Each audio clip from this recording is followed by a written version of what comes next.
दिसंबर 2014 में ये जो आंकड़ा था 7.86 लाख आवेदक थे और फरवरी 2023 में ये आंकड़ा घटकर 6.46 हो गया। अब 6.46 और 7.86 आप अनुमान लगा सकते हैं बड़ा कौन सा छोटा कौन सा, बड़ी है कि घटी है। और इसलिए जब आंकड़ा दे दिया तो उसमें बड़ी है कि घटी है, हाँ ना में जवाब देने का आवश्यकता नहीं, मैंने तो और विस्तृत जवाब दे दिया। इसी प्रकार अगर मानो इस तुलना को अगर मैं और पीछे चला जाऊं तो 2009 और 10 में यही आंकड़ा, क्योंकि ये आंकड़ा किसी के अपने आप बनाया हुआ नहीं है बल्कि ये पीएलएफएस का आंकड़ा है। पीएलएफएस का आंकड़ा जो है वो बहुत से सोर्सेज इकट्ठा करके उसके बाद ये गवर्नमेंट ऑफ इंडिया वहां से दर्ज होता है, वो हम नहीं बनाते हैं। ये 2009 और 10 में ये आंकड़ा था 8.7%। तो जब 2009-10 में 8.7 था, इसके बाद ये 7.86 हुआ, आज ये 6.46 है। तो इस हिसाब से तो लगातार बेरोजगारी दर घट रही है।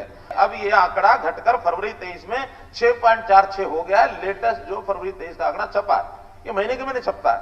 इस तरह केवल वही नहीं, हम अगर उठा करके टेबल देख लें रिजर्व बैंक ऑफ इंडिया की, तो रिजर्व बैंक ऑफ इंडिया भी हर साल अपने आंकड़े छापता है। जो यहाँ 9.3 लिखा है, ये रिजर्व बैंक 8.1 है। अब कुछ आंकड़े ऐसे होते हैं, अलग अलग एजेंसी के अलग अलग होते हैं, क्योंकि कोई एक ऐसा फार्मूला नहीं है जिसमें एकदम से सारा कुछ देख लिया जाए, उसमें छाप लिया जाए। जहां तक सीएमआई की बात करते हैं, सीएमआई के डाटा इतने लगातार चेंज करते हैं। मैंने सीएमआई के डाटा में से आपको बताया था कि 2017 के एक महीने में हरियाणा का 2% ये बेरोजगारी आंकड़ा दिया था, जबकि बाकी जगह 2 नहीं है, उन्होंने छाप दिया। आज वो 34% छापते हैं, कभी 24 छापते हैं, एक एक महीने में 10% का अंतर। और उसका कारण क्या है?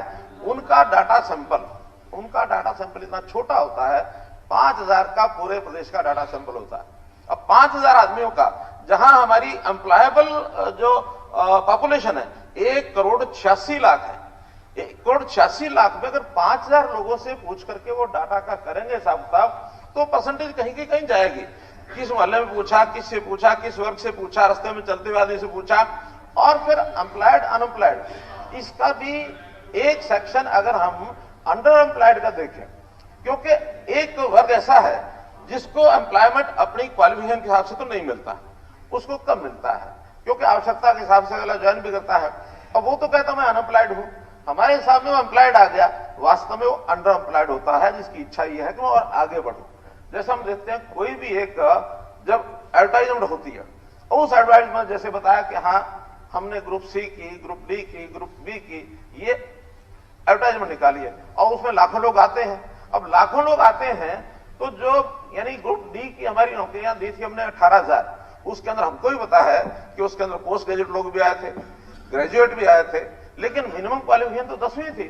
अब 10वीं के ऊपर के लोग, वो सब के सब आगे किसी भी भर्ती के लिए वो फॉर्म भरेंगे ही भरेंगे। अब उनको सबको हम अनएम्प्लॉयड नहीं कह सकते, उनको सेमी यानी अंडर एम्प्लॉयड कह सकते हैं। अंडर एम्प्लॉयड वर्ग बहुत बड़ा वर्ग है, लेकिन एम्प्लॉयमेंट के नाते हमने जितने भी प्रयत्न किए हैं, उन प्रयत्नों में